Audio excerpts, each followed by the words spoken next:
하나님께서 우리에게 주신 말씀은 마가복음 1장 1절과 15절입니다.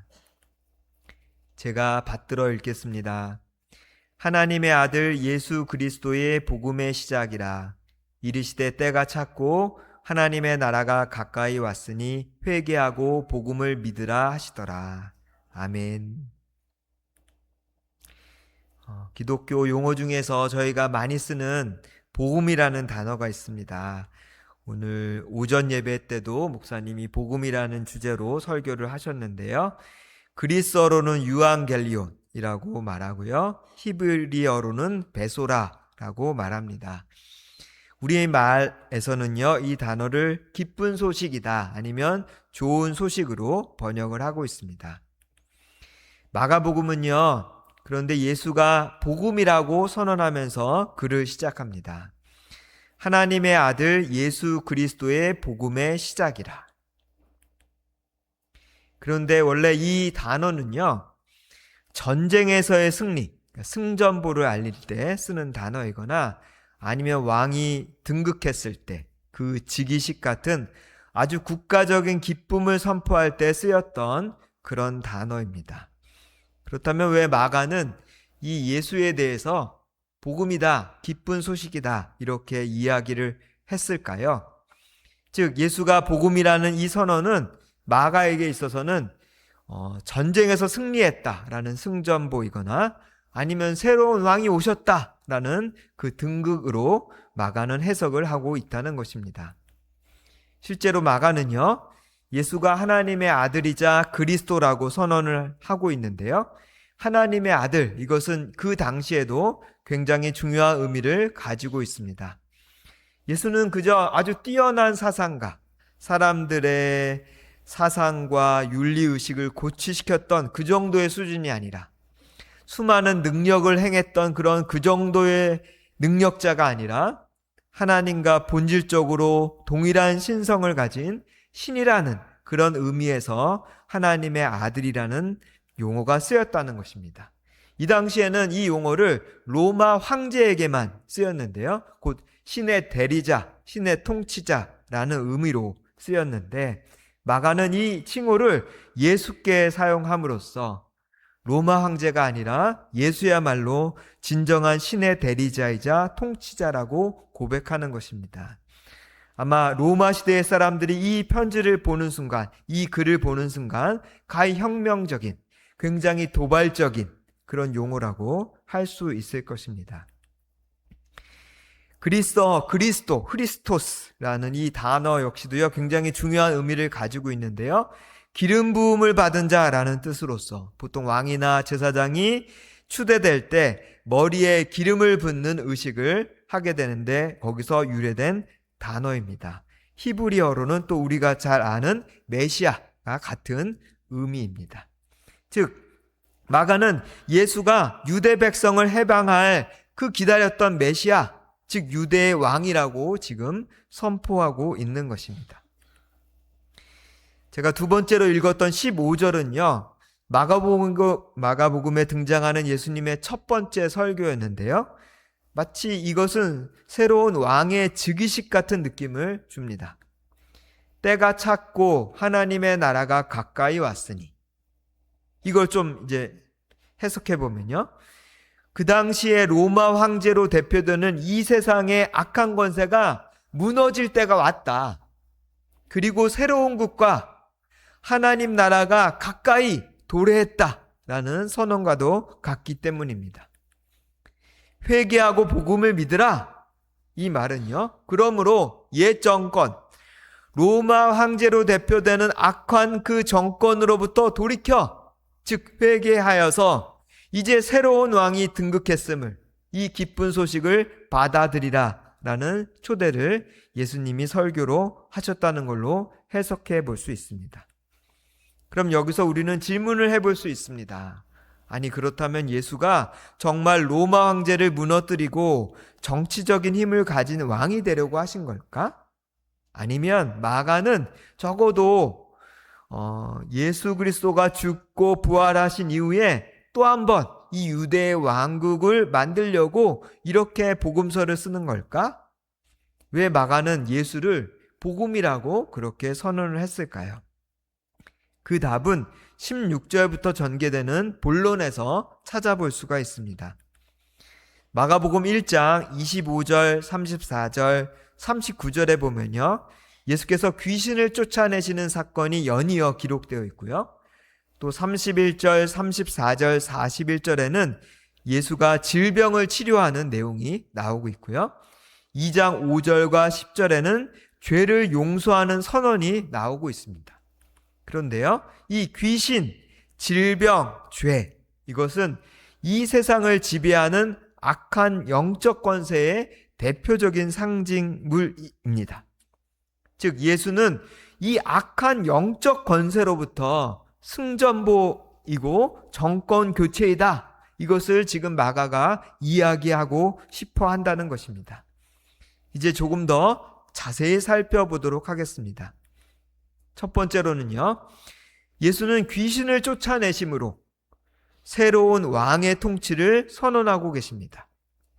첫 번째 설교가 끝난 후에 예수는 가버나움 회당에서 더러운 귀신 들린 사람을 만납니다. 예수는 그 귀신을 꾸짖으면서 그 사람에게서 나오라!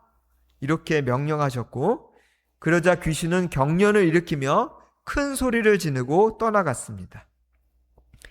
예수로부터 시작된 이 하나님의 나라는 바로 세상을 파멸시키고 사람들을 괴롭히는 영적 권세가 쫓겨가는 나라이다. 이것을 지금 선언하고 있는 것입니다. 성경은요, 사단, 곧 마귀의 세력에 대해서 여러 가지로 묘사하고 있는데요. 이 세상의 임금이다, 이 세상의 신이다, 공중의 권세 잡은 자다, 통치자들과 권세들, 어둠의 세상 주관자들, 하늘에 있는 악의 영들이다. 이렇게 많이 묘사하고 있습니다. 여러분들은 이런 영적 세계에 대해서 얼마나 민감하십니까? 저도 그닥 민감한 편은 아닙니다.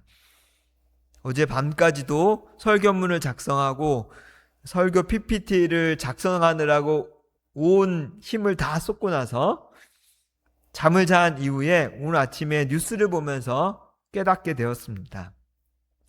처음에는 그 하마스와 네타냐후로부터 시작된 이 전쟁이 이제 그 하마스와 네타냐후의 배후 세력이었던 트럼프와 하메네이 전쟁으로 발전하고, 이 전쟁이 점점 확산되는 모습을 보면서 이것이야말로 정말 공중의 권세 잡은 자, 어둠의 세상 주관자들의 세력 다툼이 아닌가 하는 생각을 해보게 됩니다. 여러 곳에서 아비규환의 목소리가 들리고 마치 그 영적 세계의 지옥과도 같은 그 모습을 보면서 이 영적인 그 주관자들이 자신들의 모습을 비로소 드러내 보고 있구나. 지금 오늘 이 시대를 살아가고 있는 우리야말로 이 영적인 세계를 가장 목격하고 있는 사람들이 아닐까 하는 생각을 해보게 됩니다.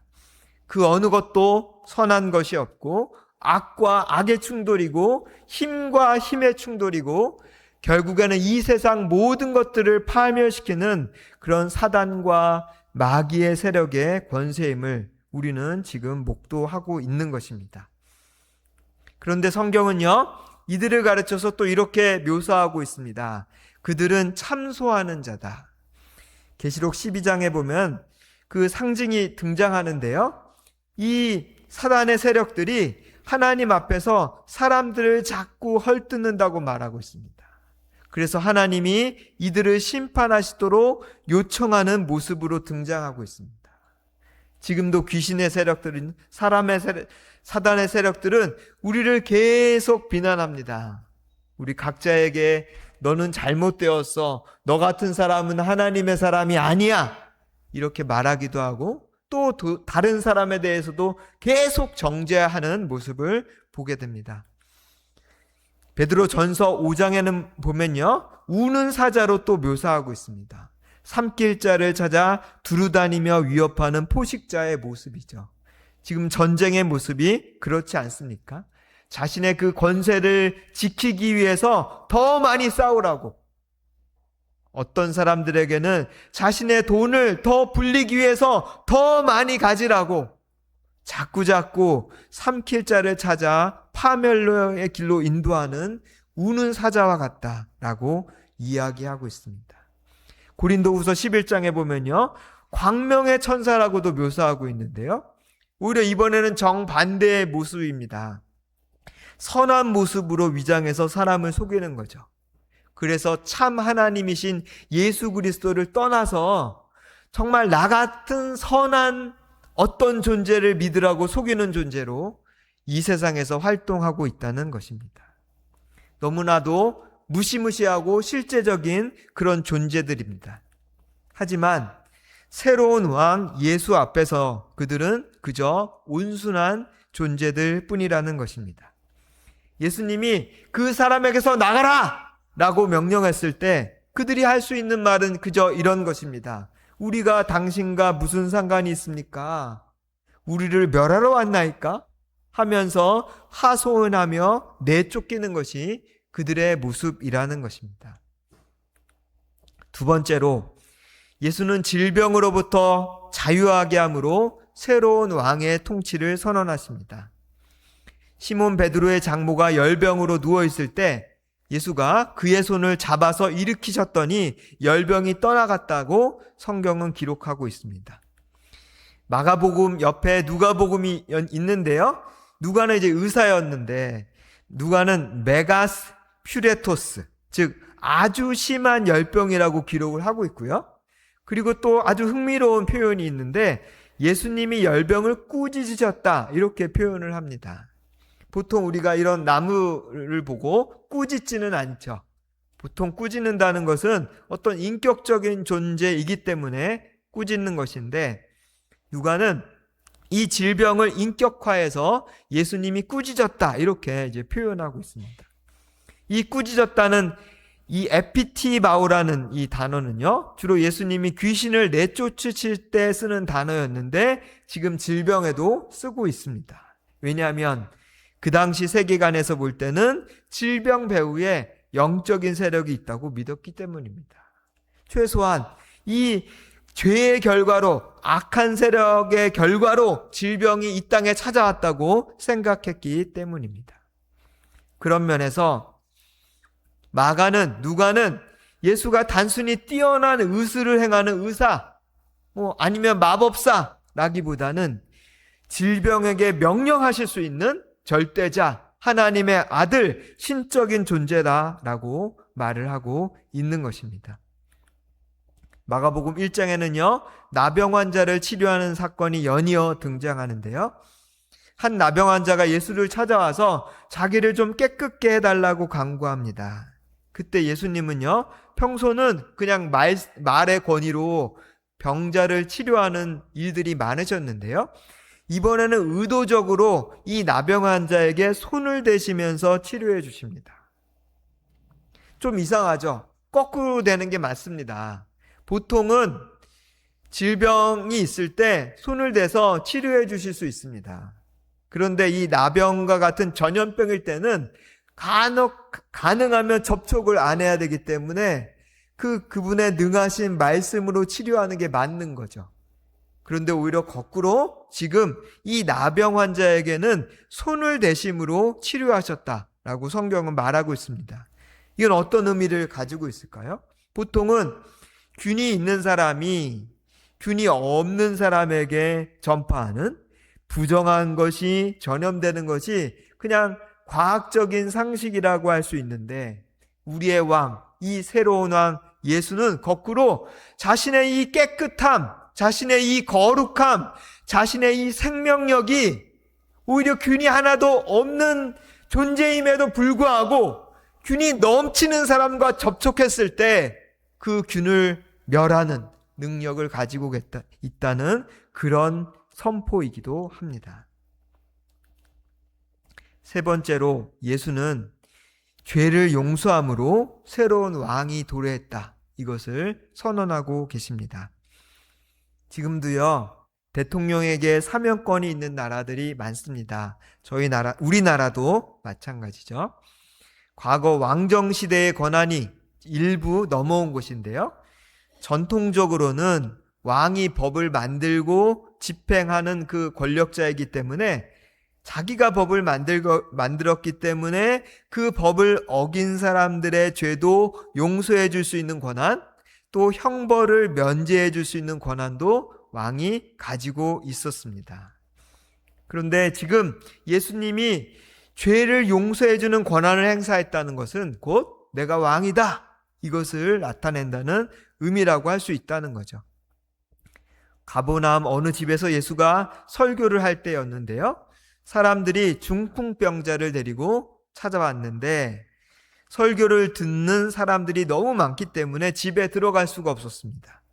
그래서 그들 중에 일부가 지붕을 뜯어서 구멍을 내고 침대를 이렇게 달아서 공중에 내리게 되죠. 예수는 이들의 믿음을 보시고 중풍병자에게 말씀하시는데 뭐라고 말씀하시냐면 내 죄사함을 받았다, 이렇게 선언을 하셨습니다. 그랬더니 그 자리에 있던 서기관들이 이건 신성모독이야 라고 생각했습니다. 왜냐하면 선과 악을 다스리는 유일한 분은 하나님이시니까, 혹은 신의 대리자 정도만 선과 악을 다스리기 때문에 죄를 사해 줄 권한이 있는데 어떻게 이 사람인 예수가 선과 악을 다스리지도 않는데 죄를 사해 줄 수 있어? 이것은 신성모독이야, 이렇게 생각했다는 것입니다. 그러자 예수님이 말씀하십니다.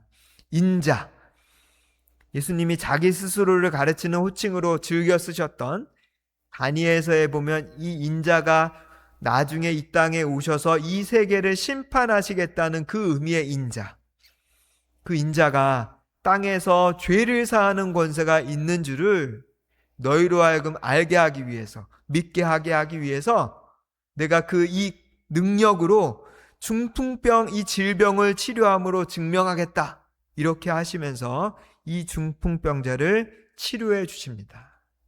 그런 면에서 이 중풍병 환자의 치료는 단순히 병의 치료라기보다는 예수님이 죄를 사하는 권세를 가진 왕이라고 하는 것을 선포하는 자리라는 것입니다. 그런데 사실 예수님에게 죄는 그냥 도덕적, 법률적 의미를 넘어서는 거죠. 요한복음에 보면 예수님이 이렇게 말씀하십니다. 죄를 범하는 자마다 죄의 종이다. 여기서 종, 둘로스라는 이 그리스어는 자기 의지가 아니라 주인의 권세에 완전히 매여 있는 상태를 의미하는 건데요. 즉, 사람들의 죄라는 게 자기가 짓고 싶으니까, 하고 싶으니까 원해서 짓는 것이기도 하지만 사실은 거부하고 싶어도 거부할 수 없게 만드는 무엇인가 강제적인 힘이 있다라는 그런 의미이기도 합니다. 우리는 이런 것들을 중독 현상을 생각해 보면 쉽게 이해할 수 있을 거라고 생각합니다.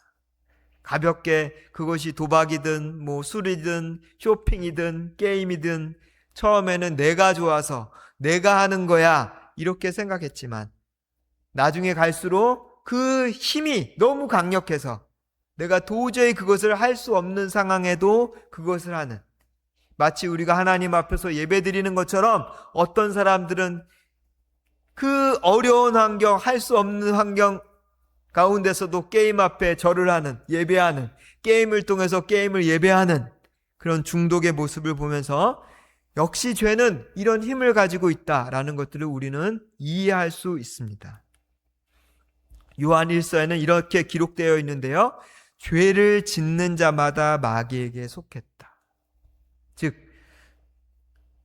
아까 이야기했던 것처럼 그냥 내가 하고 싶어서 죄를 짓고 때로는 죄를 안 짓고 하는 것이 아니라 죄를 짓는 자마다 이미 마귀에 속해 있는 사람들이다 라고 이야기하고 있고요. 마귀는 처음부터 범죄함이라 하나님의 아들이 나타나신 것은 마귀의 일을 멸하려 하심이라. 그래서 예수 그리스도가 이 땅에 인간의 몸을 입고 오신 이유는 마귀의 일을 멸하려고 이 땅에 오셨다라고 요한일서는 선언하고 있는 것입니다. 이런 맥락에서 예수가 우리의 죄를 사해 주셨다, 용서해 주셨다라는 의미는 마귀로부터의 해방이고 승리라고 할 수 있다는 것입니다. 지금은 사순절 기간입니다. 예수님의 순환과 죽음을 기억하는 절기죠. 세례 요한은 예수를 보면서 보라, 세상 죄를 지고 가는 하나님의 어린 양이다 라고 증언을 했습니다. 여기서 죄라는 이 단어도요, 복수형, 그냥 죄, 여러 죄들이 아닌 단수형으로 쓰였다는데 우리는 또 주목해 볼 수 있습니다. 즉, 세상 전체를 짓누르고 있는 이 거대한 악의 통치, 그 권세를 향한 말이고 영적 질서를 향한 의미라는 것입니다. 예수가 대항하고 짊어지는 그 죄는 단순히 개별적인 너의 죄, 나의 죄 이런 죄가 아니라 세상을 장악하고 있는 죄의 권세 그 자체임을 나타낸다는 표현이라는 것입니다. 요한복음에서 계속 이 죄의 권세에 대해서 이야기하면서 더 놀랍도록 확장시키고 있는데요. 그건 뭐냐면 결국 이 죄의 권세가 사망이라는 최종적인 지배력을 행사한다는 것입니다. 예수님의 말씀입니다. 너희가 너희 죄 가운데서 죽으리라. 그만큼 죄는 권세를 가지고 또 무섭다는 것입니다.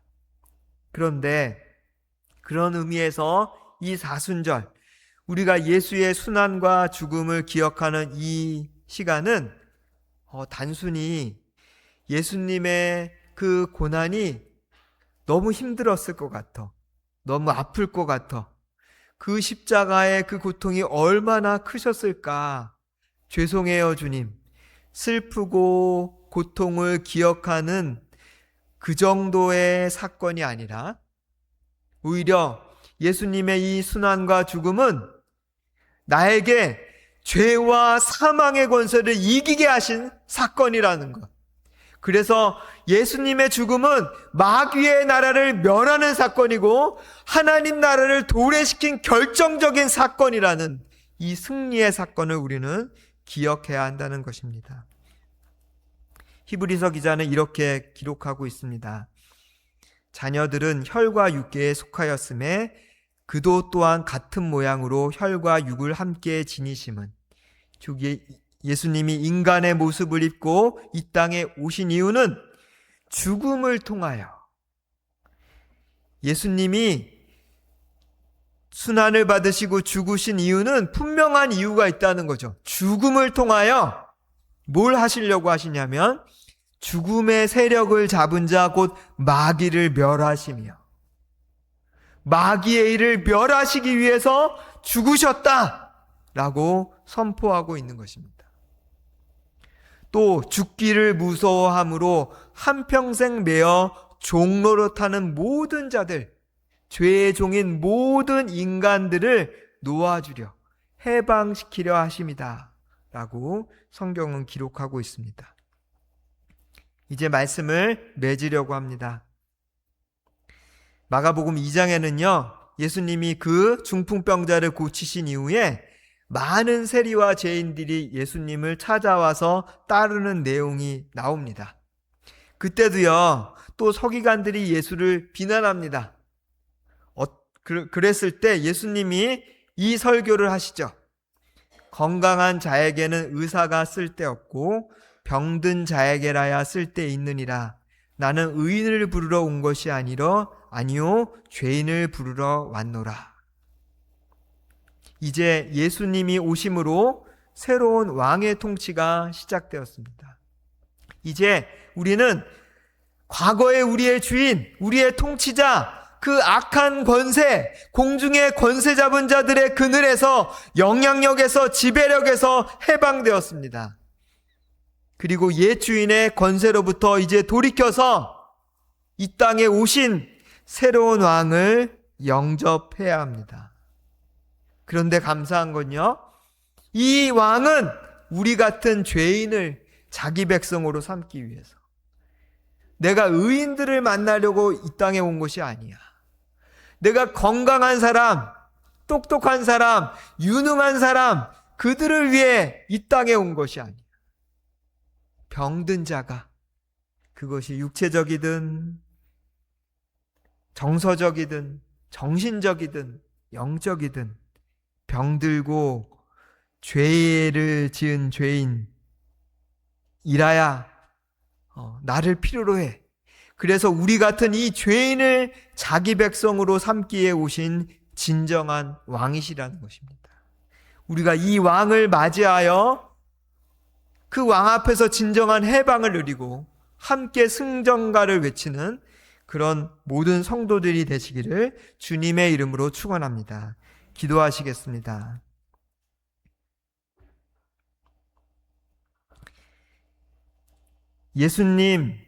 예수님은 복음이십니다. 악의 세력을 멸하시는 승전보이시고 옛 왕을 물리치시고 새로운 왕이 되신 하나님의 아들이십니다. 오늘 이 놀라운 복음 앞에 저희들이 예배합니다. 그리고 우리의 마음과 입술을 열어 예수가 하나님의 아들이라고 그리스도라고 고백합니다. 예수님, 우리 마음 가운데 찾아오셔서 우리에게 하나님의 나라를 허락해 주십시오. 예수님, 이 땅에 새로운 왕의 등극을 고대하는 수많은 사람들이 있습니다. 그들 가운데 찾아가 주셔서 진정한 평화의 왕이 되어 주십시오. 예수님 이름으로 기도드렸습니다. 아멘.